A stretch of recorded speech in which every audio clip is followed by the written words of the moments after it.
أعوذ بالله من الشيطان الرجيم بسم الله الرحمن الرحيم الحمد لله والصلاة والسلام على رسول الله وعلى آله وصحبه ومن والاه وبعد اللهم علمنا ما ينفعنا وانفعنا بما علمتنا وزدنا علما يا رب العالمين. Bugün kelgan dersimiz bolsa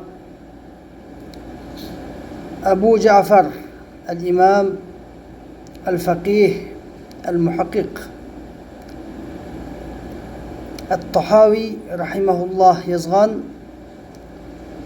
Aqidetut Tahawiyye namlıq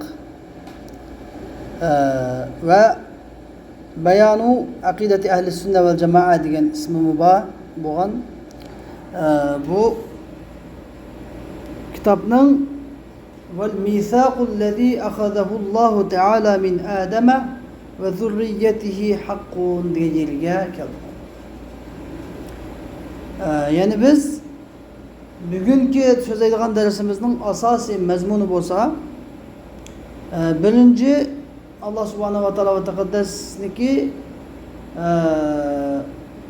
biz insanlarını yaratıp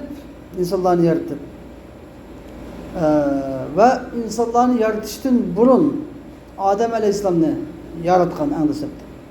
Adem Aleyhisselam'ını destepte laydın Allah Teala kelipini, heykelini yasap taşlap koyup 40 yıl. Şu 40 yılda Allah Teala hel ata alel insani hinun mined dehr lem yekun şey'en medkura. İnsana hiçbir insanga yani Adem Aleyhisselam'a hiç qanday bir tilga ilinmaydigan bir holat, bir zaman o'tdi, haqiqatan o'tdi degan şu oyatning tafsirida mufassirlar deydi, Adem Aleyhisselam'a 40 yıl zaman o'tdi. Şu 40 yıl jarayonida hech kim tilga olmaydi Adem Aleyhisselamni. Şu lay to'pidan yasagan haykallik holatida, jon kuzilmagan holatda. Şu holatni deydi.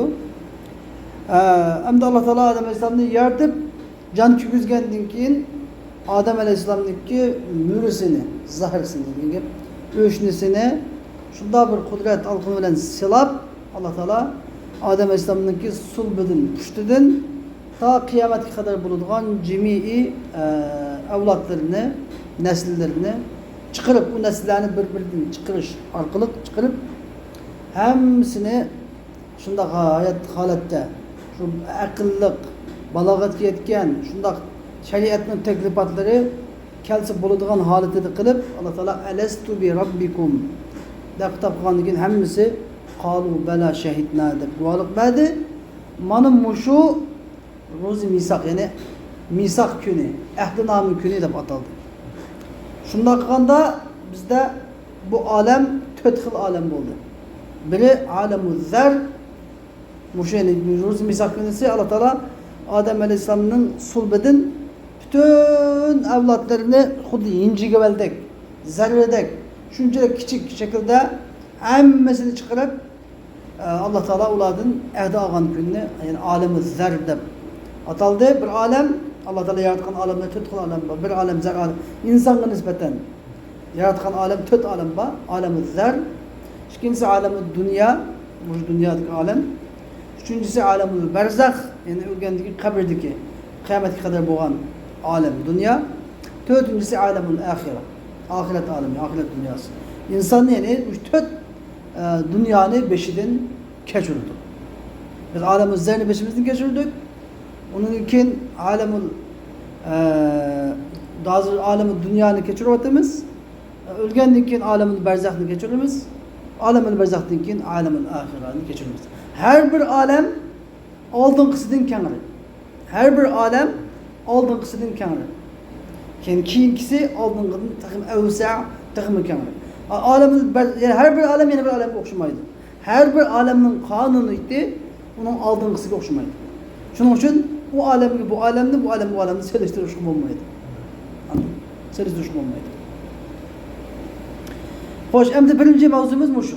İkinci mavzumuz mushu ro'zi misoq bilan bog'liq bo'lgan Allah Taolaning ilmi azaliyasi. Allah Taolaning ilmi azaliyasi ve qado ve qadar. Bu üç mavzuda so'zlaymiz. Ro'zi misoq, Allah Taolaning ilmi azaliyasi ve Şu Allah Teala'nın ilmi ezelisiga bağlışık olan kader meselesi. Hakkında söyleyemiz. Hem de Musannif ibn Teymiye'de vel mithaqul lezî akhadahullahu Teala min Adem ve zürriyetihi hakkun. Vel mithaq yani ahdname. Hem de mithaq da bulan mithaq da bizge Musannif yüzü nimdavatıdı bizge tefsir kılıp şehirlevatıdı. Yani ellezî akhadahullahu Teala min Adem ve zürriyetihi hakkun. Yani Allah Teala Adem Aleyhisselam'dan onun evlatlarından algan ahdname haktır. Haktır. Anladın? Hem de bir insanın birisi suap kılış mümkün. Anda olası Allah Teala bizden bu ahdnamını algan bolsa ruzu misak günü. Nimiş ki biz bunu esleyelmeyimiz. Nimiş ki bunu biz esleyelmeyimiz, hatırlayelmeyimiz dese Allah Teala bunu biz bu cahannı biz Allah Teala alemi dünyaya sınak için. Hel ete alel insani hinun mined dehri lem yekun şey'en medkura. İnna hedeynahu sebile imma şakiran ve imma kefira. İnna halaknal insana min nutfetin emşacin nebtelihi fecealnahu semi'an basira. Bu ayette nebtelihi biz insanı ağırlaşmayan bilen ayağının ısırmasından ağırlaşkan meniden yarattık. Nebtelihi biz insanı sınayımız. Sınayımız da Allah Teala. Şu sınayışımız için insanı anlaydığan, kürdüğün kıp yarattık deydi. Hem de bir şeyde bizde sınak. Sınak da bir yapı. Linebluvekum eyyukum ihsanu amela. Allah Teala biz insanı yarattık, sizden kaysınla yaşamak kıldı, sınaş için davet ediyor. Hem de Allah Teala bizi imtihan kılmak için. İmtihan kılıdı. Ama şu imtihanını kaysını mütealeyimiz demeyimiz. Hem de şu imtihan için Allah Teala bizdeki hatırımızdan yüvetken. Anladın mı? Xuddi balalarga imtihan dersini berip imtihan ders bilimiz avval maktablarda, medreselerde ders bilimiz keyin biz ders berganda kitap aldıda bo'ladi. Kitap aldıda xoligancha qarab o'qiy oladi, ko'ra oladi. Undan keyin imtihan vaqtida kitap beriladi balalarga. Kitapni tatib berib olamiz hammasini qo'ldan. Xuddi shuningdek. Xuddi shuningdek imtihan bizga Allah Taala ruzi misaqda hammani ko'z bildirib qo'yib, endi hozir biz imtihan vaqtida turyapmiz hozir.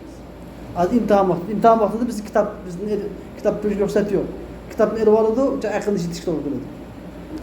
Endi aqlni yetishtiramiz. Endi Allah Taala bizni aql tatib bizdeki xuddi shu kitapni shu vaqtdagi ruzi misaqdagi shu vaqalikni unuttirib o'tgan bo'lsa-mu, sinash uchun.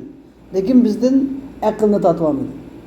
Bizdeki İslam fitrasini tatib olmadi. Ya'ni nima İslam fitrasi degan desa, ya'ni bizning bir yaratquchi bor.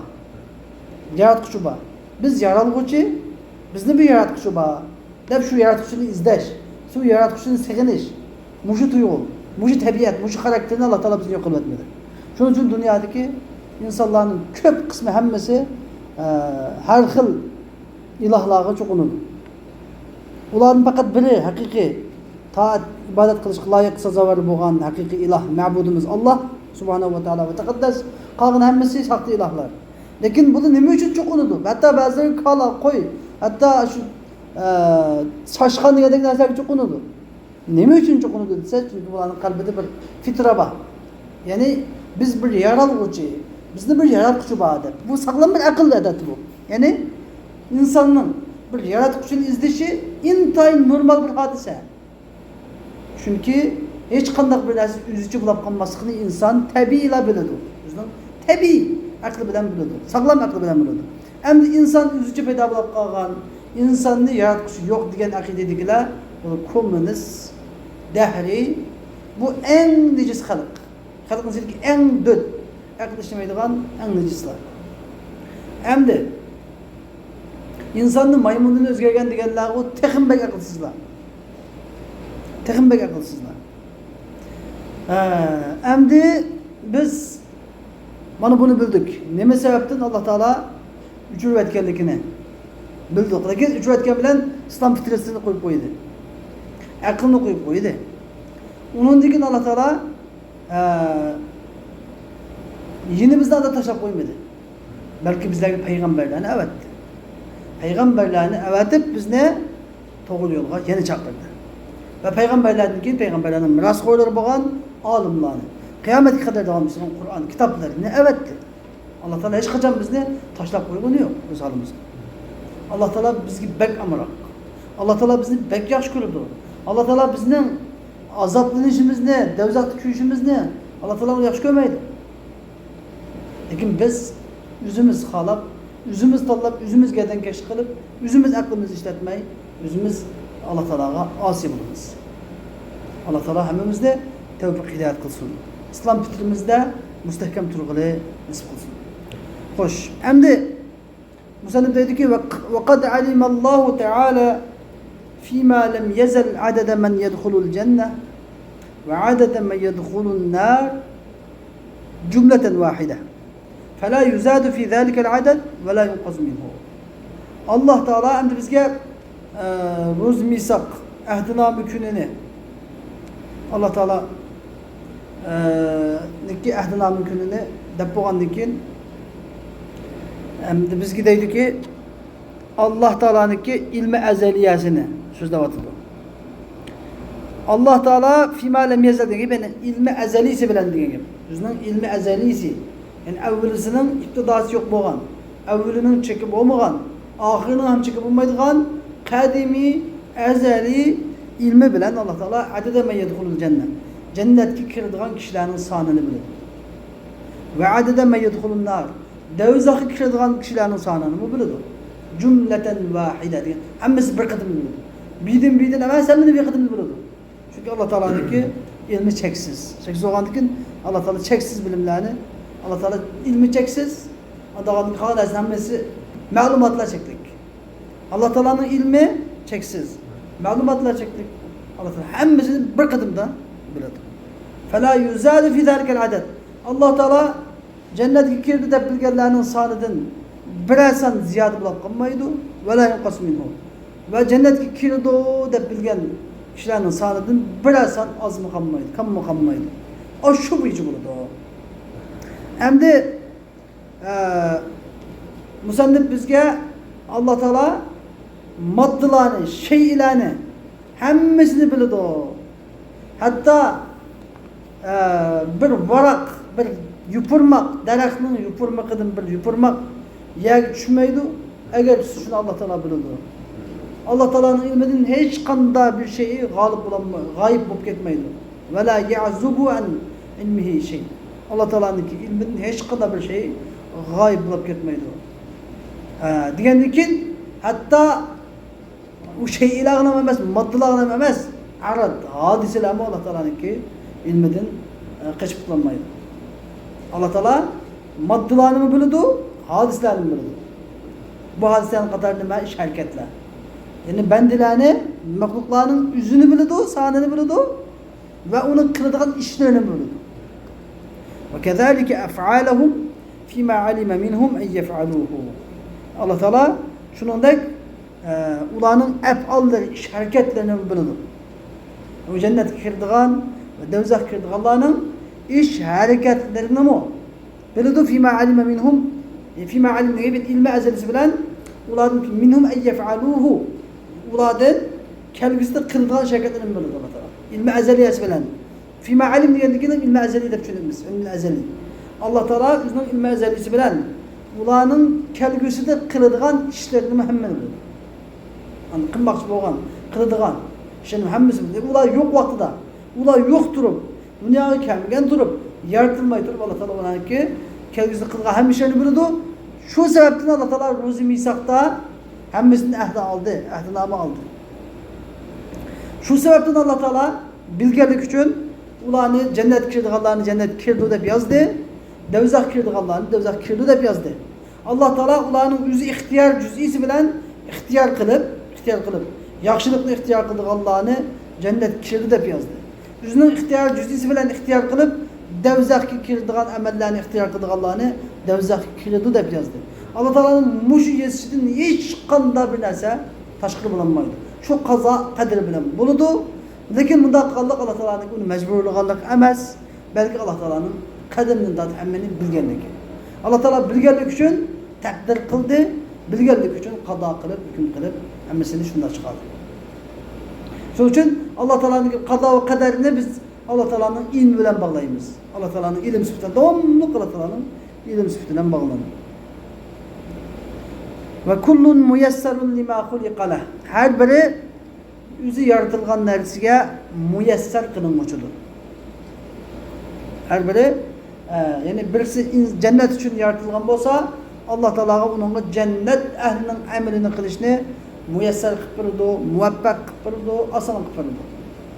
Eğer o devzak için yaratılgan olsa Allah Teala onun devzak ehlinin amelini, devzekilerinin amelini asan kıpırdı, muvaffak kıpırdı, muyesser kıpırdı.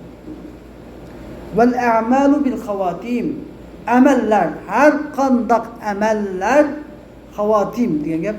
Yani tügencesi bilen buludu. Yani amellerinin tügencesi itibar kılınır. Yani tu'teberu havatimul a'mal. Amellerinin tügencesi itibar kılınır. Yani bir adam mümin doğulup, mümin yaşap, üle çıksa da kafir öyle gitişi mümkün. Aleyhazbillah. Bir adam kafir doğulup, kafir yaşap, üle çıksa da Müslüman bulup üle gitişi mümkün. Allah Teala. Şunu akbarsın kafirler anlamıştır.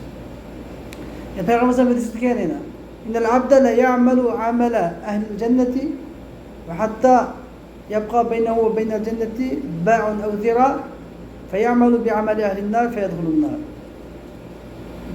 Vel abd ya'melu bi'ameli ehlin nar hatta yabqa beynehu ve beynel nar ba'un ev zira feya'melu amela ehlil cenneti feyedhulun cennet. Yani Allah Peygamber Efendimiz dedi ki ben de devzak emrinin, cennet ehlinin emrini kılıp ülgül az kalan çağda hatta devzak olan cennet ile bunun arasında bir kulaçyak, bir gez kalıdı. Şuna bu devzak emrinin, devzikilerin emrinin bir emrini kıydı. Şuna bu devzak yapıyordu. Ben de devamlı devzak ehlinin emrini kılıdı. Hatta ki devzak olan bunun arasında bir gez yani bir kulaç kalan vakti da bu cennet ehlinin emrinin bir emrini kılıdı. Şuna cennet yapıyordu. Bir hadis. Bunda Allah Teala benim zulüm kıldı mı? Yok. Allah Teala zulüm kıldı yok. Lakin bunu ki biz bilmeydiğimiz bir hikmet var bunun. Birinci. Allah Teala kanda kılsa doğrusunu kıldı, yaxşısını kıldı, hikmet bilen kıldı. Allah Teala hikmetli zat. Ve lakin bizden bilgen esrar sebeplerimizden çok kılan emellerinde o ihlas bilen kılmağa mesela. Al-halisen li vecihillah. Allah'ın razılık için kılmayı şu dünyanın sebepleri için riya kılıp, başka sebeplerini kılıp, ihlas bulmağalık için en ahırda bunu ki ihlas bulmağalıkı bunu şu devzaki apışık sebeplik riya, şahsi menfaatle diyendik.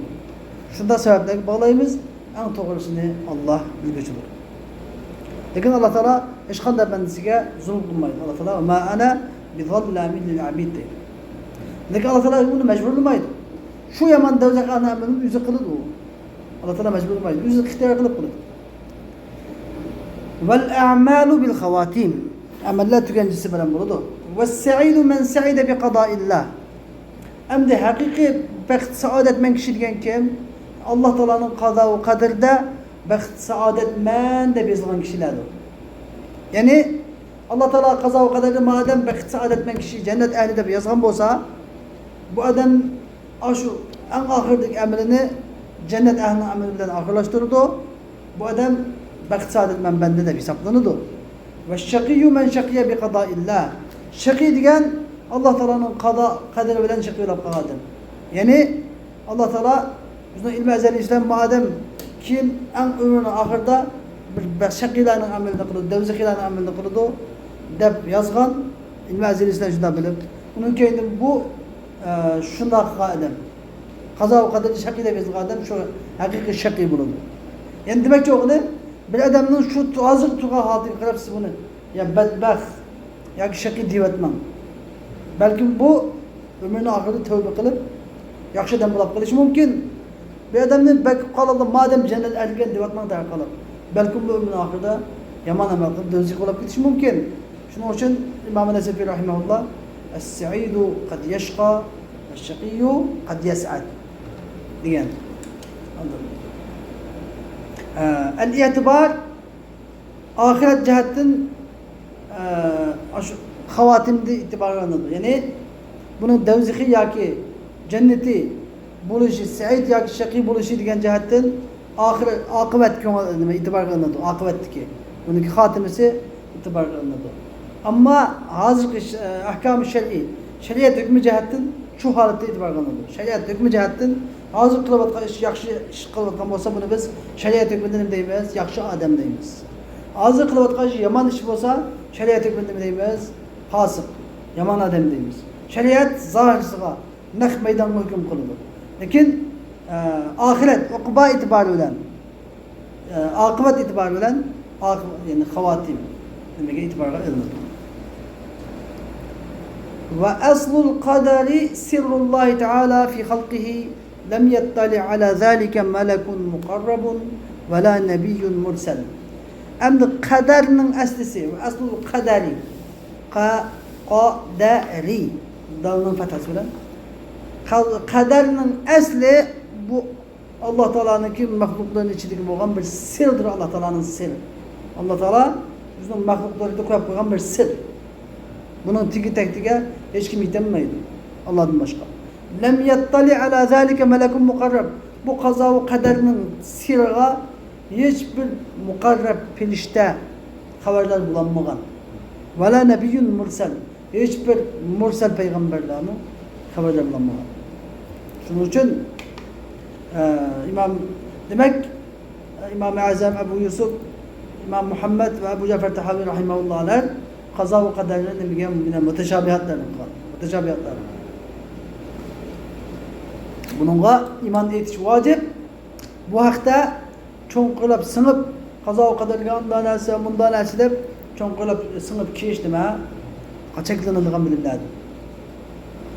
Deydi ki وَالتَّعَمُّقُ وَالنَّظَرُ فِي ذَٰلِكَ ذَرِيعَةُ الْخِذْلَانِ. Kaza ve kader hakkında çoğunqırlap sınıp kiriş ve nazar, kaza ve kader gibi çoğunqırlap nazar karab çıkış zari'atul khizlan. Yani Allah Teala'nın bizden vazgeçişinin vesilesidir. Zari'a degan vesile. Yani khizlan degan Allah Teala bizni taşlayıp etadigan. Allah Teala'nın bizni taşlayıp etişige sebep bo'ladigan vasita. Qazo va qadarga bak cho'nqilab kirib, "Hovudga qazo degan bunda, taqdir degan bunda, andog'aniki bunda bo'ladi", unda uni bak bir cho'nqilab kirib ketishning o'zi Alloh taolaning bizning voz kechishiniki, bizga tavba qiladi bermasligini nima? Vasilasi, vaqt so'rab qoladi. Alloh taolo va sullamul hirman. Yani Alloh taolaniki rahmatidan, hidoyatidan mahrum qilishning sullam, sho'tisidir. Va darajatut tug'yan degan tajovuzchilikning, haddini eshib ketishning, banda o'zining bandiligini bilmay, ilohlik maqomini tolish nimasidagi pashtiqi, daraja degan gap, daraja deb qo'yamiz, aynan pashtiq, palampi. Fal hazara kullal hazari. Fal hazar degan gap ay ihzaru hazran degan bo'ldi. Ihzaru hazran. Sizlar qattiq hazar eylanglar. Qattiq hazar eylanglar. Kullal hazar degan gap, ya'ni bütün hazar eylash ishlarini ishlatib, bütün diqqatinglarni markazlashtirib, qattiq diqqat qilinglar. Hazar eylanglar nimadan? Min zalika nazaran va fikran va vasvasatan. Ya'ni qazo va qadar haqida cho'nqirlab singib kirishga, nazar qilish jihatdan, fikr qilish jihatdan va vasvasa qilish jihatdan qattiq hazar eylanglar. Ya'ni qazo va qadarga cho'nqirlab singib kirmanglar. Qazo va qadar haqida to'xtab fikrni yurgizmanglar. Va bu haqida shaytonning vasvasasining keyniga kirmanglar. O'zinglar vasvas boshqalarni vasvasiga ham sanmanglar. Balki qanday qilasizlar? Amanna bihi kullun min indi robbina deb iymon aytinglar, shu yerda to'xtab qolinglar. Iymon aytsanglar bo'ldi. Nima ish qilsa fa innalloha ta'ala, chunki Alloh taolo tawa ilmal qadari an anami. Alloh taolo qazo va qadar ilmini o'zining maxluqlaridan qatlab qo'ydi. Tawa degan axfa, yushib qo'ydi. Tawa degan qog'ozni qaplab yo'g'ili degan bo'ldi. Ya'ni yushirib qo'ydi, maxluq qilib qo'ydi. Va nahahum an maramihi. Degan va nahahum an talabihi degan bo'ldi. Ya'ni ularni qazo va qadar ilmini talab qilishdan to'sdi. Ularni qazo va qadar ilmini talab qilishdan to'sdi. Kama qala ta'ala fi kitabihi. Şundaki Allah Teala özünün kitabında dedi. La yus'alu amma yef'alu ve hum yus'alun. Allah Teala kılgan işiden sualı tatılmaydı. Ulan sualı tatıldı. Degendikin, andagandikin Allah Teala nemiş kıldı degen sual sorulmaydı. Femen sa'ale lima fe'al. Andagandikin kim ki? Allah Teala nemi üçün bunda kıldı? Nemiş kıldı kıldı diken dep sual sorsa fakat redde hukmel kitab. Kur'an'ın hükmini red kılgan buldu yani. Ulan Allah Teala karşının sual kılınmaydı devasa Allah Teala nemiş kıldı dep sorsa Kur'an'ın hükmü gelip kalmadı, karşı çıkan buludu. Kur'an'ın hükmünü yatkılgan buludu.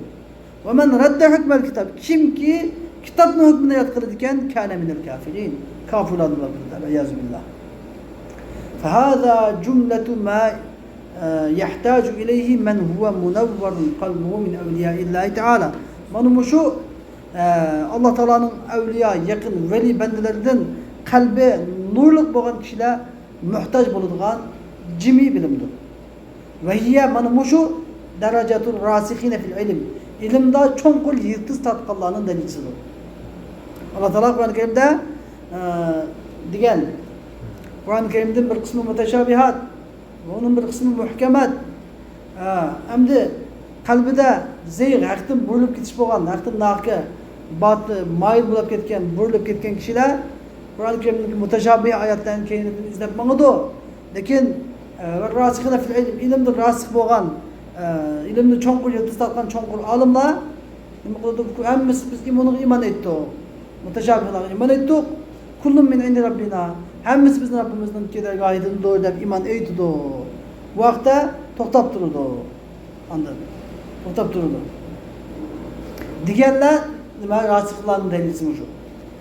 Çünkü Allah Teala bendilerini bazılarını biliş bilen sınırsa bazılarını bilmezlik bilen sınır. Bazılarını mabilimini bil, ügengin dep sınırsa bazılarını sen mabilimini ügenme. Bunu bilmegen, bu vakti toxtalmagan dep sınır. Fakat işen sana bu dep sınır. Bu şunun müsenni bizge davat etti ki ennel ilme ilmani. Çünkü ilim iki türlük buludu. İlim iki türlük. Bir ilmun fil halqi mevcudun. Bir ilim halakta bağ boğan ilim. Halakta bağ. Ve ilmun fil halqi mefqudun. Yani bir ilim halakta yok boğan ilim. Bir bilim halakta var boğan ilim. Yani bir bilim olsa halakta yok boğan ilim. Hem fe inkarul ilmil mevcudi kufrun. Halakta var boğan ilimni inkar kılış küfürlük. Şeriatın tekliflerine mesela. Allah Teala'nın sıfat bilimlerine, tevhid bilimlerine, Kur'an-ı Kerim'deki gelgen kıssalar, Kur'an-ı Kerim bilimleri, hadis-i bilimleri, bu bilimlerine Allah Teala biz bilişke buyurdu. Halakta bağ boğan bilim. Bunu şeriat bilişki buyurdu. Hem de muşuk bağ boğan ilimni, ügünüşki tiş boğan bilimni ügenmezlik, belki onu inkar kılıştı, küfürlük buyurdu. Ve di'a'ul ilmil mefkudi kufran hem de yok boğan ilimni dava kılış. Allah Teala bizden tuzak koygan, çeklep koygan. Allah Teala'nın ki zat kunihi zatının ilmi, anladın, kunihinin, mahidinin ilmi, kıyametin kaçan buluşu ilmi mesela, kaza ve kaderinin ilmi, bunda ilimlerini ben bilemen de dava kılışın üzerinde ben küfür, bu mu küfür okulur? Ve la yethbutul imanu illa bi kabulil ilmil mevcud ve terki talabil ilmil mefkud. İman fakatla halakta var boğan bilimini kubul kılış bilen ve halakta yok boğan bilimini talep kılışını tayyip etiş bilallah iman sabit buludu. Mukum buludu. İman müstehkem buludu. Ama bir adam andakılmaydıkken bu iman durmaydı. Çünkü Allah Teala bildiğini ügünüş gerek, bilmediğini ona iman edip kullum min indi Rabbina edip duruş gerek. Manumu şu derecetul rasihine fil ilmudur. Ma o bu yanki dersimizdeki teksti. Hem de biz bu dersin şairesi kireydi. Mesela dedik ki vel mithaqul lezi akhadahullahu Teala min Adem aleyhisselam ve zürriyeti hakkun diyen kavli. Yani Ebu Cafer Tahavi rahimahullah dedi ki biz İmam Azam Ebu Hanife şagirdi ve biz deyimiz ki yani vel mithaq diyen yani aşık bir şekilde nekulu atf yani. Ve nekulu el mithaq diyen. El-mithaqul lezi akhadahullahu Teala yani Allah Teala Adem Aleyhisselam'dan algan ahdiname ve zürriyetihi Adem Aleyhisselam'da ve Adem Aleyhisselam'daki avlodlaridan olgan ahdnomi va avlodlaridan ahdnomini ilib, ularni Alloh taolaning birlik borlig'iga guvohchi qilgan bu ahdnomi to'xtamning o'zi haqdir. Bu kelishim nimadir? Haqdir, rostdir, barhaqdir. Bu sabitun bil kitob. Alloh taolaning kitobi Qur'oni Karim sabit qilgan. Alloh taolo Qur'oni Karim sura Arabning 172-oyatida deydiki: A'udhu billahi mineşşeytanirracim. Ve iz ahaza rabbuke min bani Adem min zuhurihim zurriyetehum ve eşhedehum ala enfusihim elestu bi rabbikum qalu bela şehidna. Yani aynı çağda senin Rabbin Adem ballarının mürülerden, öşnelerden, yani puştulardan, nesillerden ulanın evlatlarını soğurup aldı. Ulanın evlatlarını soğurup elip, ulanı özlerine guvah çıkıldı. Özlerine özünü guvah çıkılıp, Allah Teala dedi ki, Elestu bi Rabbikum, men sizlerinin Rabbinle emes mu? Hep şunda soruverdi, guvah çıkıldı şunu ulanı. Ula özlerine özü guvahlık koyup dedi ki, bela, belki özleri bizden Rabbimiz, belki bel ente Rabbuna, belki özleri bizden Rabbimiz, şehidna, biz şunun guvahlık bulduk, şunun biz guvah bulduk, guvahlık beduk, dep ular şunda dedi. Dep, andaki Allah Teala, şu ayetin devamında, ne için Allah Teala bütün adamların üzgün guvah çıkardıkını, ne için guvahlık belgizgenlikinin hikmetini bayan kılıp dedi ki, en tekulu inna kunna an hâzâ gâfilin. Bunu ne için kılıklıysa, yani kıyamet günü silahının, ey Rabbimiz, biz bunun habersiz ikenmeyiz, biz bunu okumak ikenmeyiz, bunu biz bilmeydik ikenmeyiz, dep, özü eğitiverişinlerinin aldığını eleşişin. Şunda kabul şunu Allah Teala silahın bu misakını aldı.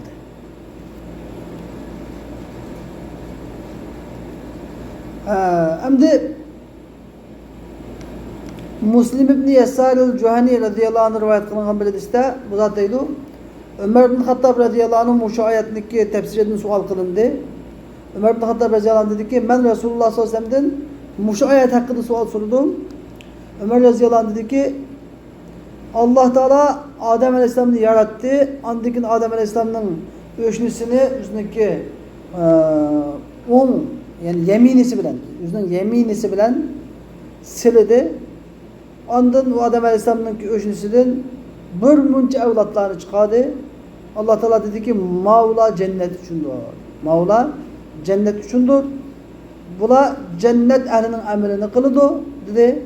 Ondan ki Adem Aleyhisselam'ın öşnüsünü sılap Adem Aleyhisselam'ın öşnüsüden yeni nur kılgan evlatlarını çıkardı. Ondan dedi ki ben Mavla'nı devzak için yarattım.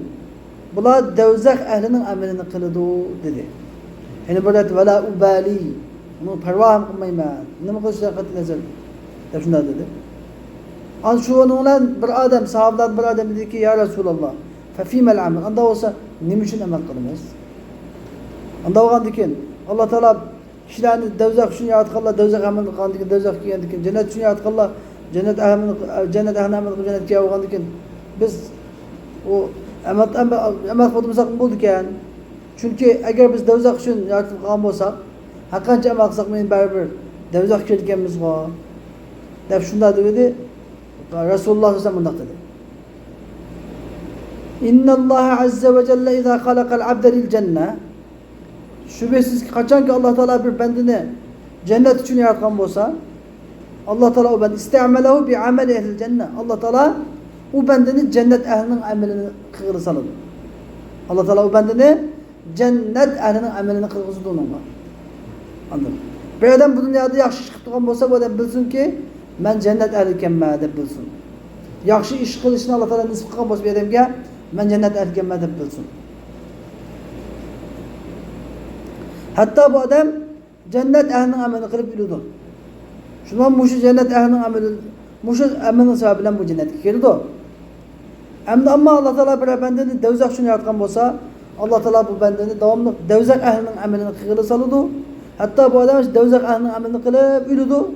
Şu sebepten bu devzak girdi o da Peygamber çöndürüp koydu. Yani Allah Teala aşkını mecbur olmaydı. Her bir bende yüzünün kılgan amelini ihtiyar kılıp kılıdı. Lakin Allah Teala şu bendenin kıldıgan emelini ilmi ezelisi bilgelik üçün ilmi ezelisi de bu benden bunda emel kıldı o dep bilip Allah Teala şunda bir kaza o kadar yazıp etken şu buyucu buludu. Ondan başka şey yok. Ve yeni böyle bir adam dünyada mı yaxşı iş bulgan olsa bu bizi cennet ehligen de bilsek olur. Çünkü Allah Teala devzak ehlige cennet ehlinin amelini nisip kılmaydı. Ahirgıcı nisip kılmaydı. En mühim boğunu devam ettiriyor şimdi. Çünkü şu kan emelini ahirgıcı devam ettiriyor. Devam ettiriyor alamda yok. Mesela bir şey. Ebu İsa Tirmizi rahimahullah bu hadisine Hasan hadisle bağlandı. Hem telvih de yani tevdihinin şerhisi telvih den kitapta Sa'deddin Tefterzani rahimahullah dedi ki müfessirlerin nurgulluğa müfessirler şu göz karışıkı bağlı ki Allah Teala Adem Aleyhisselam'ın evlatlarını ba'sini çıkardı, ba'sini kuddu. Yani kıyamet kadar tuğulduğun tertip boyunca.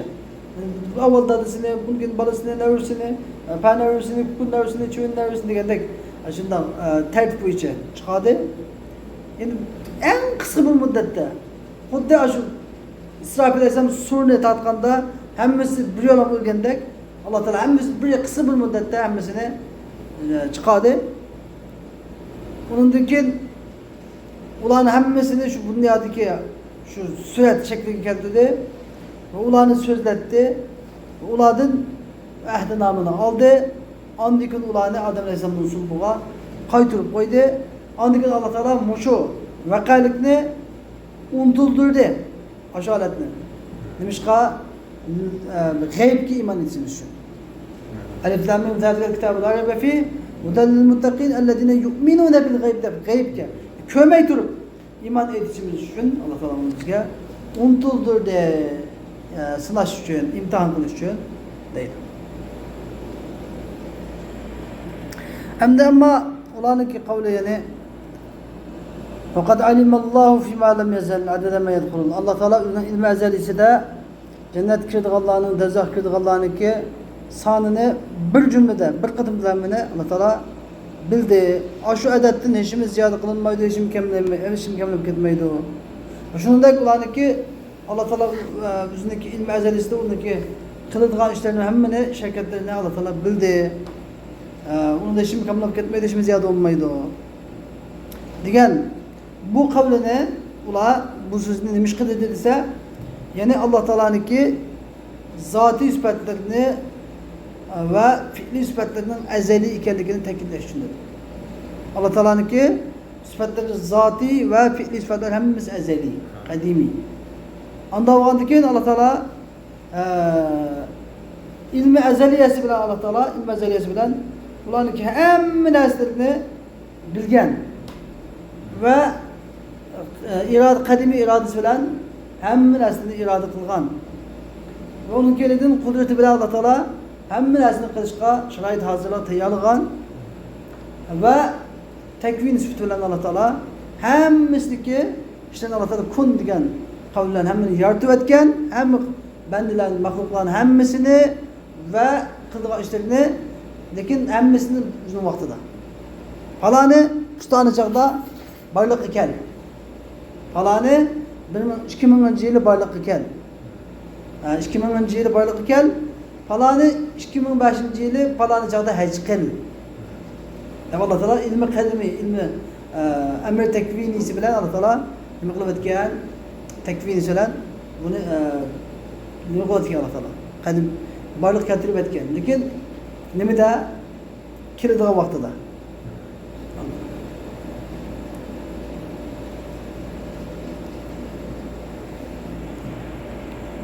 yani Allah Teala'nın ki ilmi şu kadar Allah Teala'nın sıfatları kadim ki Allah Teala'nın sıfatları hemmisi Allah Teala'nın ki mahlukların burun kadimi ve ular bu sözle hem Allah Teala'nın ilminin ne kadar kem ikenliğini bayan kılıç için zikir kıldı ve Allah Teala'nın ilminin mahluklarının ki malumat bilen ölçenmeydiğanlığını bildirip koş için şundan sözledi ve yeni biri kaderilerinin gumallarını, perazlarını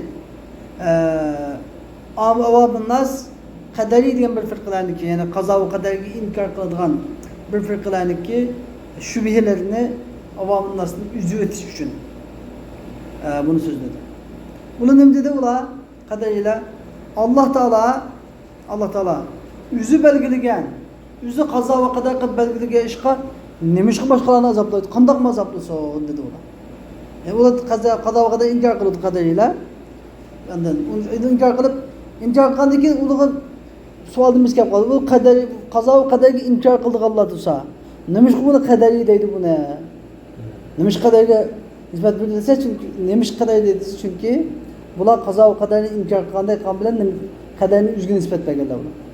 Yani takdirini üzümüz kılmaz. Takdirini üzümüz yazımız. Üzümüzün takdirini üzümüz kılmaz. Üzümüz yazımız. Diğerlik üçün bu da takdirini üzgün nispet verdi. Şu an kaderi de batılıp kaldı. Malum bir gerek. Şunu bu fukaha, bu milletinin fakih alimleri şunu bayan kıldı ki Allah Teala yüzünün ilmi ezelisi bilen cennetki kirdik Allah'ın sahanını buludu. Devzah kirdik Allah'ın sahanını buludu. Yani onda degeni Allah Teala o'zining ilm azalisi bilan jannatga kiradiganlarning sonini biladi va ularniki iymon etadiganligini va o'zi ixtiyor qilib, o'zi xohlab itoat qiladiganligini biladi.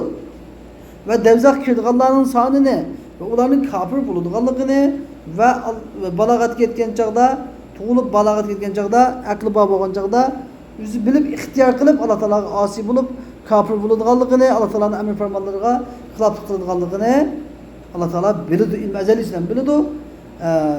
Ulanın da kılışı mecburlanıp emez, kısıtlanıp emez. İhtiyar kıldı. Şunu Allah Teala biladi. Şu sebepten burada devzakka nima? Devzak kişiye tigişik bulup kaldı. Hem Allah Teala'nınki özünün mahlukları bar buluşla ilgili bilmezlik mümkün emez. Demişka bir mahluk yasalıştın burun bilmezlik bu cahillik. Bu cehalet kadim boğan Allah Teala'nınki hakkında muhal, mümkün emez. Çünkü Ela ya'lemu men halak. Bizi yaratkan nesini Allah Teala bilmemdi o. Haddisi bu dünyada bir çoğun kuruluşunu yasamak çok adam. Kuruluşunu yasalıştın burun bu kuruluşun layihasını tüzüdü. Layihasını tüzüp hatta küçük bir sızıkça, küçük bir noktagacha to'liq biladi. Kichikgina bir noktagacha inchik holda biladi. Eng bu dunyodagi cho'ng qurilishni soldi Allah. Alloh taoloning qurilishida qurilish nima bor? Ala ya'lamu man xalaq va huval latiful xabir. Subhanahu va ta'ala huval xallaqul alim. Ya Rab.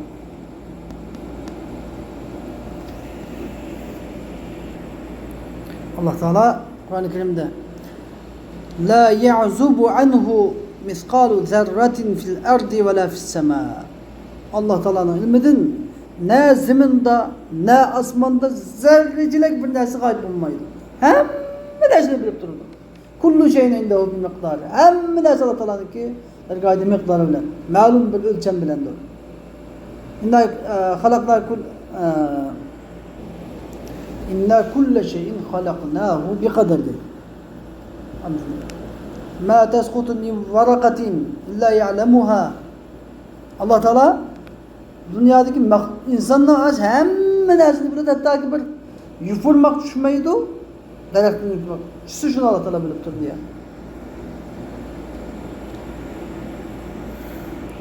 Ve kullun müyessarun lima hulikala. Her biri nimaga yaratilgan bo'lsa, shu yaratilgan narsaga muyassar qilinguchidir. Muyassar qilinguchidir. Ya'ni muvaffaq qilinguchidir. Shunga nisb qilinguchi. Alloh taolo davzaq uchun yaratgan bo'lsa, davzaq ahlining amalini qilishga nisb qiladi. Jannat uchun yaratgan bo'lsa, jannat ahlining amalini qilishga nisb qiladi. Bu vaqtda hadis sharif kelganki, hadisda Abdullah ibn Mas'ud radhiyallohu anhu dediki, Abdullah ibn Mas'ud radhiyallohu anhu dedi, bizga Rasululloh sallallohu alayhi vasallam bu bo'lsa sodiqal masduq bo'lgan sallallohu alayhi vasallam qurratdan ya Rasululloh. Bizga shunday hadis so'zlab berdiki, inna ahadakum yujma'u khalquhu fi batni ummi. Sizlarning biringlarniki yaratilishi qusquningki, yani onasining qo'rsqida yaratilishi jamlanadi. 40 kun. 40 kun.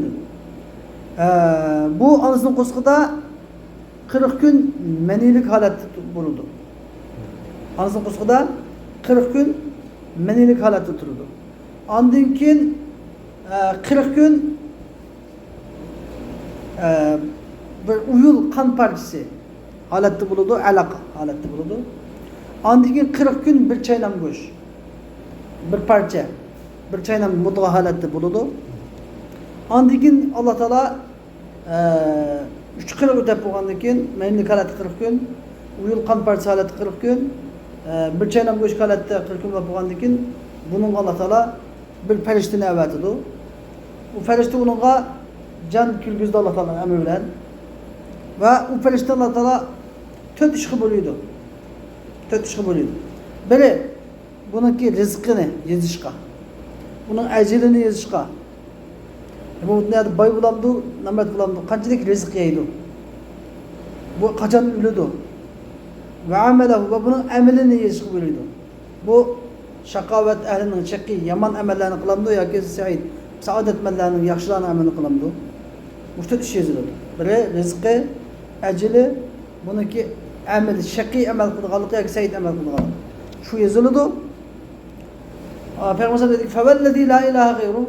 Ondan başka hiçbir ilah bulmagan zat bilen kasem ki, bir Allah bilen kasem ki, sizlerin birinla la ya'melu inne ahadakum la ya'melu bi ameli ehlil cennet. Sen birinla cennetilerin amelini kıldı. Hatta ma yekunu beynehu ve beyneha illa zira. Hatta onun cennetin arasında bir gezdem kaldı. Feyesbiqu aleyhil kitab. Bununla şu kitabı diyen gep, şu kaza ve kader yazılan şu takdir kitabı sabak diyen gep galip bulup feyamelu bi ameli ehlin nar. Bu devziklerin amelini kıldı. Feyedhuluha. Devzik gelip gidiyor. Ve birinla devzak ehlinin amelini kıldı. Hatta bunun olan devzaklar arasında fakat bir gezdem kaldı. Bir gezdem kaldı diyen gep yani ülgülü kopkanda, ülgülü az kalan çağda diyen gep az kaldı ülgülü. Ama bununki aşı kaza ve kaderdeki kitabı İşanetki yazılan kitabı nima qildi? Aşı anızın kusku da yazılgan. Anızın kusku da vaxtida yazılgan Şaqi yoki Said deb yazılgan şu kitabı nima bo'ladi? Sabaqat qiladi. Ya'ni g'olib bo'ladi. Bu cennet ehlining amelini qiladi. Fayadkhuluha cennetga kiradi. Ama bunda deganlik endi nima deganlik emas. Hammadan ba'zi shu davzaqani askari qilib andan yaxshi amal jannatga ketgan. Shu ba'zi yaxshi amal qilib askarsin do'zaxga ketgan deb hammadamga odam umidam ketgan deb qo'latmaymiz. Emas. Ba'zidan yaxshi amal qilib nima qiladi? Jannatga kirdi. Ba'zidan yomon amal qilib do'zaxga kirdi. Yomon amal odamni oxirida shu yomon amal bilan ketib qolib hisobchalab qoladi. Chunki inson hayot vaqtida qanday ishga odatlangan bo'lsa, öyle vaxtida şu işine gidip kaldılar şu an. Şu işine gidip kaldılar şu an. Madiyen bir misal vermezsem misal. Yani insan devamlı havf, raca arası duruş gerek. Allah'ın rahmetini ümit var bulup, gazabını kokap duruş gerek. Herkes muhkan emredini mukkaması da ucub, yani teaccübden mukkaması gerek. Oy, ben bunda emel kılattım ya. Bunda kılattım ya der, toktap kalması gerek. Emel kılıçta devamlı ictihat kılıp duruş gerek. Mücahede kılış gerek. Nefs bilen kuraş kılış gerek devamlı. Ne yapayım şunu için kılgan. Bunun kendinden hem de Peygamber Aleyhisselam sahabeler soğan ki anda oğanda ne mi vardı emel kılımız ya Resulallah? Biz emel kılıyorsak o da bunu yazılgan muciba oğan diyen de emel kılanlar. Emel kılanlar çünkü kulun müyesserin lima kulukala. Deb Ali Raziyallahu anh dedi ki Ali Raziyallahu anh biz bir Bakiyel Garkat yani Gülistan'ı Bakiy'de bir cenazdeydik. Cenazdamızda Peygamber Aleyhisselam bizim yanımıza gelip oturdu. Biz Resulullah'ın etrafında oturduk. Resulullah'ın bir küçük bir tayakçı rası var iken Resulullah şu hasını tertip tutup durup ya şunda ciciydi sizde. Andaki Resulullah dedi ki sizlerden bir nefes alacağın bir canlılık olmaz. Eğer bu kalsa bunun cennetin ya ki devzaklık orunu yazılıp olan buludu. Bununki şakiliki ya ki seyitlik yazılıp olan buludu. Dep şunda dedi, bir adam dedi ya Resulallah. Anda olsa biz bizden şu yazılıp olan şu kitabımızı tayinlamayımız mı? Yunvamayız. Efela nettekilu ala kitabina. Dep şunda dedi ve neda'ul amel. Amen terk etmeyimiz mi? Dep şunda dedi. Yani gibi geçen dedi. Amen terk etmeyimiz mi? فَمَنْ كَانَ مِنَّا مِنْ اَهْلِ السَّعَادَةِ فَيَسِيرُ اِلَى عَمَلِ اَهْلِ السَّعَادَةِ. Yani çünkü biz eğer kitabımızda saadet mellerde yazılgan olsa, biz hamını saadet mellerini işini kıldık yenmez. Yani bizdeki akıbetimiz saadet mellerde cennet kibardık yani. Eğer biz şakıyla bedbahtlerde yazılgan olsa, bahtsizlerde yazılgan olsa, kaç evvel kızak mıydı biz berber şu akıbetimiz devzak buluduk yani, yamanlık buluduk yani. Dep şunlar dedi Peygamber dedi ki emma ehlus saadeti feyuyessarun li ameli saade. Ama saadet mellerinin amelini kılışka müyesser kılınıdır. Ve emma ehlus şakave, ama şakavetli bedbahtler, bahtsizler, şu bahtsizlerin amelini kılışka müyesser kılınıdır. Peygamber Aleyhisselam Kur'an-ı Kerim'deki فَأَمَّا مَنْ اَعْطَى وَاتَّقَى وَصَدَّقَ بِالْحُسْنَى فَسَنُيَسِّرُهُ لِلْيُسْرَى وَأَمَّا مَنْ بَخِلَ وَاسْتَغْنَى وَكَذَّبَ بِالْحُسْنَى فَسَنُيَسِّرُهُ لِلْعُسْرَى diye ayet okudu. Çünkü Kur'an-ı Kerim, hadis-i şerif, sahih olan hadisler, Kur'an-ı Kerim'in ayetlerini bizge tefsir kıpırdı. Şerh kıpırdı. Mucmellerini bayan kıpırdı. Benim işaret Peygamber Aleyhisselam müşahidisi ders arkalık bizge Allah Teala'nın ki ayetini delil getirip ne kıladılar? Müşahidisine ayetini delil getirip ve şundakla şu ayetini müşahidis bilen bizge tefsir kıpırdı. Yani Allah Teala'nın ki فَاَمَّا مَنْ اَعْتَقَى yani sadakat bergen, Allah'a yolunda sadakat bergen, Allah'ın kokkan, kelime-i hüsnan tasdiklayan Adem فَاَمَّا مَنْ اَعْتَى وَاتَّقَى وَصَدَقَ بِالْحُسْنَى فَسَنُيَسِّرُهُ لِلْيُسْرَى. Biz onun asallıkını asan kıpırımız. Asallıkını müyesser kılımız yani cennetinin yolunu bunun asan kıpırımız. Yani bu dünyada bununla devamlı taat, emel, ibadet kılımız kılımız. Bu dünyada onun cennet ehlinin emelini kılgızımız bununla. Şu cennet ehlinin emelini business kılımız. Çünkü biz taat, emel, ibadet kılırsak kanını yetişimiz gerek, toktuma şükür yetişimiz gerek. Onun dümü katı nimeti yok. Anladın? Hancı, la in şekerdim la azidenlekum. Hancı bir ibadet kılarsak Allah Teala şükür etkansıyla Allah Teala bizge tekimiz ziyade kıpırdı. Ama kanca, nemi kansili, kanca ayık kıpır, bunda kılatık, onda kılatık da teaciplengen siri. Yüzümüzü temenna kılgan siri bu kemlep gitmanadır. Allah Teala bizge o nimet bu taat ibadet diyen. Şuna أما فأما من أعطى واتقى وصدق بالحسنى فسنيسره لليسرى وأما من بخل Allah yurdu beğenmeygenler, bekillik kılganlar. Ve ama men bekhile ve üzüne bay salıgallah. Allah'ın rahmetinin bir hacı salıgallah. Ve kelimet-i hüsnâne inkar kılgallah. Fesenuyessiruhu lil usra. Onun biz kıyırlıkla asan kıpırımız diyen gibi yani devzakının yolunu bununla asan kıpırımız. Buna da devzak ilanın emelini kılgızımız dünyada. Devzak ilanın emelini kılgızımız. Tabii ki hemmesi bizim ihtiyar olan bunudur. Bu ihtiyar kılıdır Allah Teala bunu muvaffak kılıdır. Şunun için mesela addisi bir mümin Müslümanlar karşısında karaydıgan olsak 360 gün haremden çıkmayı ibadet kılan şeyhler var. 360 gün sadakat kıladıgan, 360 gün namaz kıydıgan, 360 gün yaxşılık amel kıladıgan şunu da yaxşı kişiler var. Bunu toymaydı. Anladın? Lekin buna yaman kişilerin gibi bazı böyle bir normal isim bir de bunu zikip kılanmaydı. Bu Allah Teala'nın kılınan bir tesir.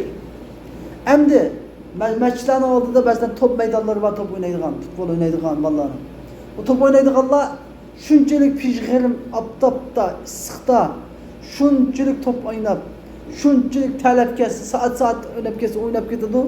Ama bir namaz vaktinde mescid gelip bir rahat, hava tanışmışla, mükeyifler var mescid gelip rahat bir tarat elip, salkındap namaz okunduysa, şu namaz okuş bulağını kıyın kep kalır.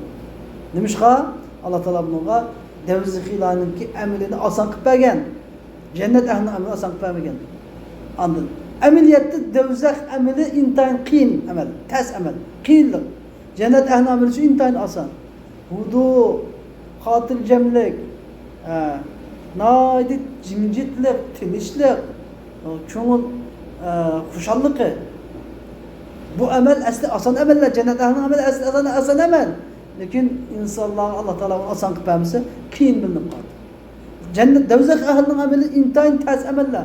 Allah Teala onu asan qilib asan qilib shunda ta'sishdimi asan bilan qoldi mana ketdi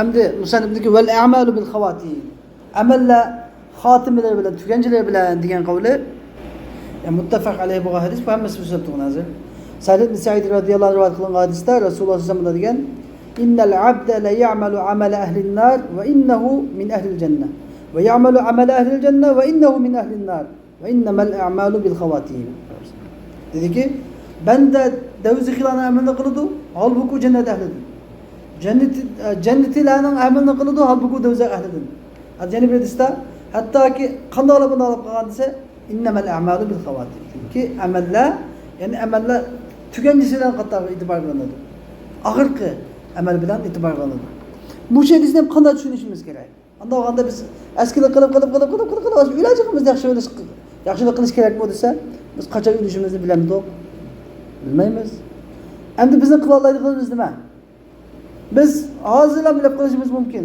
shu yerni bilib oldimizda qosh bilan kirpikning orasida yani eng oxirgi amalimizni yaxshi qilish bugungi amalimiz tunugungi amalimizdan bugungi amalimizni yaxshi qilish yoki shu amalni davomlashtirish shunday qilish bilan biz yani oxirgi amalimizni yaxshi amal qila olamiz ana qilayotganman tugatganlar to'xtab qolmay yani tunugungi amalimizni bugungi amalimizni yaxshi qilish bilan va yoki shu amalni o'qishini qilish davomlashtirish bilan biz buni qila olamiz bunda degan gap buni ma'nosi anda deganlik yani bunda o'tirib askilik qilib qayg'ani tovuqlar deganlik emas siz qayerishni kim bildi sizni qarab cho'ng yosh 50-60 yoshga yashingizni kim biladi tuyuqsiz saqaymas kasallik deb talab qilamsiz tuyuqsiz hodisaga qolib qolamsiz to'g'risi qo'tamdi o'lamdi bo'lamdi Alloh taolo biladi uni hech kim bilmaydi bizning qila oladiganimiz shu holatimizni demak toat ibodatga ishitish texim yaxshi bo'lgan ibodatlarga ishitish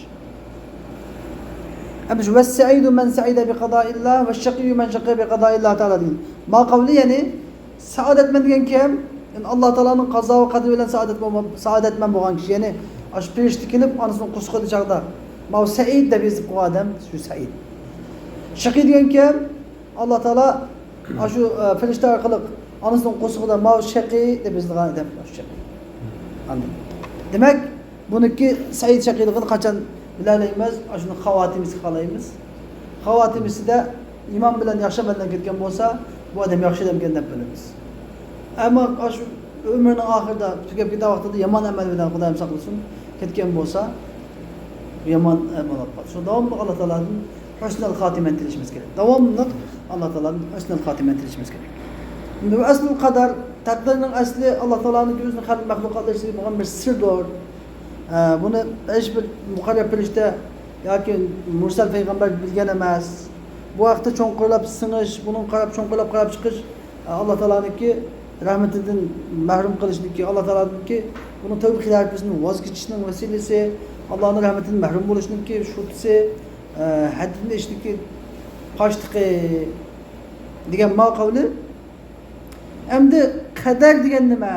Taqdir degan nima desa? Taqdir degani nimalar? Ya'ni har qanday narsani tahdid shay.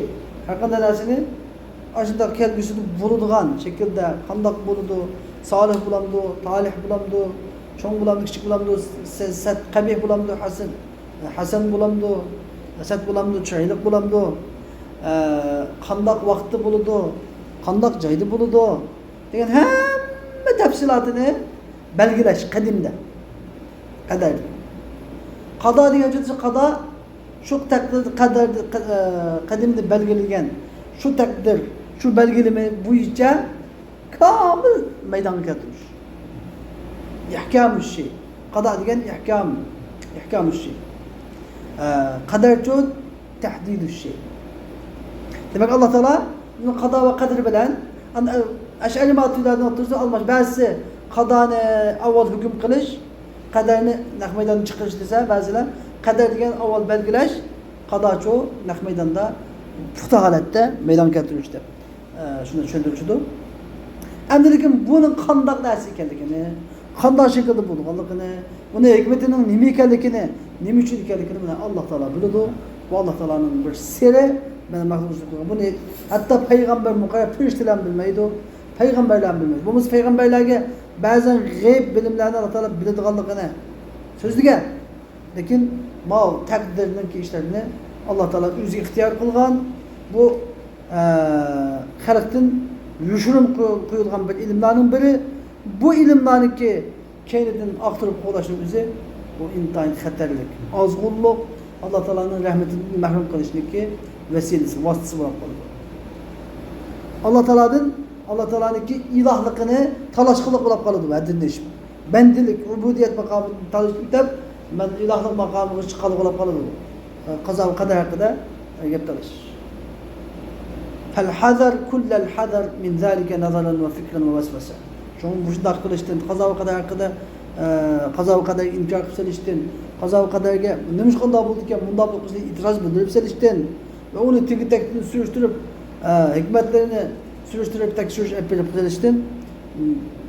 Kattık hazır ilişkiler. Yani bendilerin biliş çeklengen aslında biliştin insan kattık hazır ilişkiler. Çünkü Allah Teala kaza ve kader bilimini halktan yögep koydu, ulanı bunu talep kılıştın. Tusap koydu. Çünkü Allah Teala la yusal amma yef'al ve hum yusalun dedi. Kim ki nima uchun qildi deb so'rasa, kitobni hukmiga rad qilgan bo'ladi. Kitobni hukmiga rad qilgan odam kofirlardan bo'lib ketadi dedi. Nimishqa ularni qadarga shungushdan to'sdi desa, chunki bu qazo va qadar ishi degan buni maxluq bilishga yo'l bo'lmagan bir ish. Maxluq bilinmaydi. Maxluqniki nazar doirasi, aql, bilim, farosat doirasidan olib ketgan bir ish. La yükellifullahu nefsen illa vus'aha. Mahlukni Allah Teala bilinmaydi, qilolmaydigan ishni buyurmaydi. Mana bu shu hamda hada jumlatu ma yuhtaju ilayhim man huwa munawwarun qalbuhu min awliya'illahi Teala. Yani mana bu Allah Teala'nın evliya veli bendilerinin kalbini nurlangan adam muhtaç bulgan azizler diyen gap. Demek yani bunu kim bilaleydi dese yani Allah Teala'nın kalbini cezmiyet bilen nurlandırgan veli bendiler bilaleydi. Allah Teala Kur'an-ı Efemen şerahallahu sadrahu lil İslam fehuve ala nurin min rabbih dedi. Sure Zümer'in 22. ayetinde.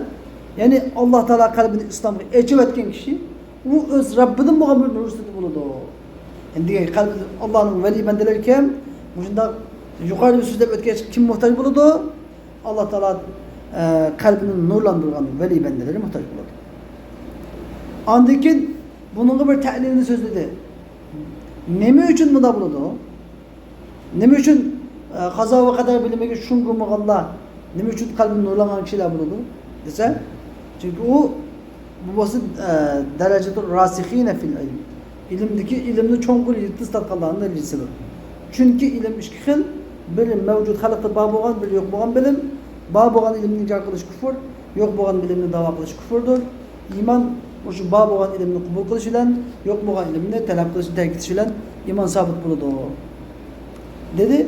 Çünkü alemde halkta bağ boğan bilim bu olsa yani Allah Teala'nın birlik varlığına dalalet kılıdığan bilimle. Anladın? Allah Teala'nınki birlik varlığına dalalet kılıdığan şeylerin bilimleri. Allah Teala'nın kadimindeki, Allah Teala'nın kamil ilmi, Allah Teala'nın kudreti, hikmeti, Allah Teala'nınki varlık Eyb Musa'nın kendiki dalalet kılıdığan şeylerin bilimleri. Ve Allah Teala'nınki emir fermanlarını, nehi münkerlerini hemmisini biliş. Peygamber Sallallahu gelen şeriat bilimlerinin hemmisini biliş halal haramdan ibaret. Muşu bilimler biliş tekip kılıngan, bağ boğan bilimlerdir. Hem de muşu bağ boğan bilimlerini biliş tekip kılıngan bilimlerini inkar kılış demek küfürdür. Ama yok bilim olsa mesela Allah Teala üzerine halkını düşürüp koygan ilmi gayipler. Yani Allah Teala üzerindeki başka ilimde Allah Teala ilmi gayb talep koydu. Anladın? Başka ilimni Allah Teala başka hiç kim bilmeydi dedi. Şu bilimle ne bilimi de bir gün dava kısa. Onun için kaza ve kadar bilim olsun. Kaza ve kadarını bilimendise bir adam. Ve kıyametin kaçan buluşunu bilimendise. Bir adamın kaçan ölüşünü, ayetinin nemiş kılıqalıqını bilimendise. Yani onun kaçan yarışını, ya üçlüğün bilimendise.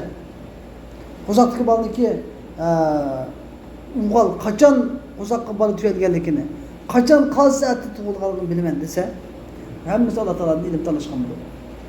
Bularning hammasi kufr. Bunu tanishganlik kufrdir. Endi bunda degan hamon shunda bir gap kelishki mumkin. Biz hozir havo rayından oldin ma'lumot berdik o. Bunda bugun havo uchiq bo'ladi, yomg'ir yog'adi deb degan gaplar-chi. Undan keyin doktorlar qo'saqdagi bolalarni tekshirib, o'g'ilgan, qizgan degan ma'lumotchi desa, bunu demoqchi emas. Bular bani ko'rdi bu. Bu yo'qlar bu g'ayb emas ular.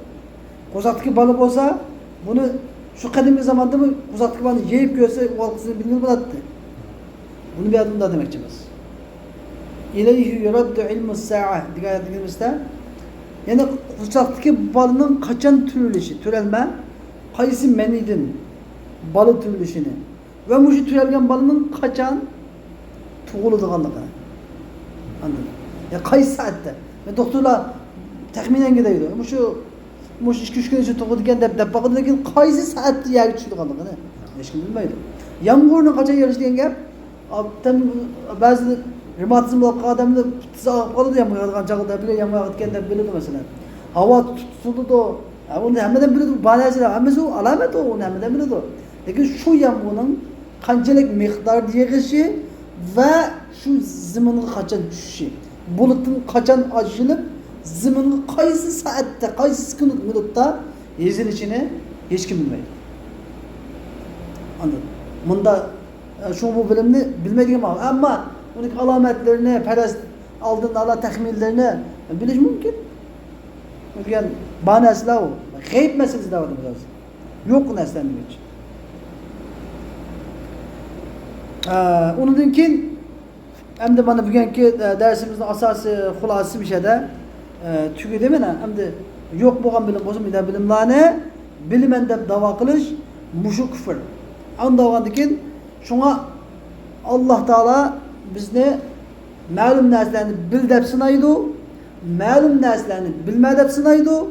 Bilma degan narsalarni bak bu Allah Teala dargohidan kelgan deb iymon etish bilan to'xtab qilish, bil degan narsalarni o'rganib bilish bir musulmonning burchidir, mukammal, komil mu'min musulmon qilishdir.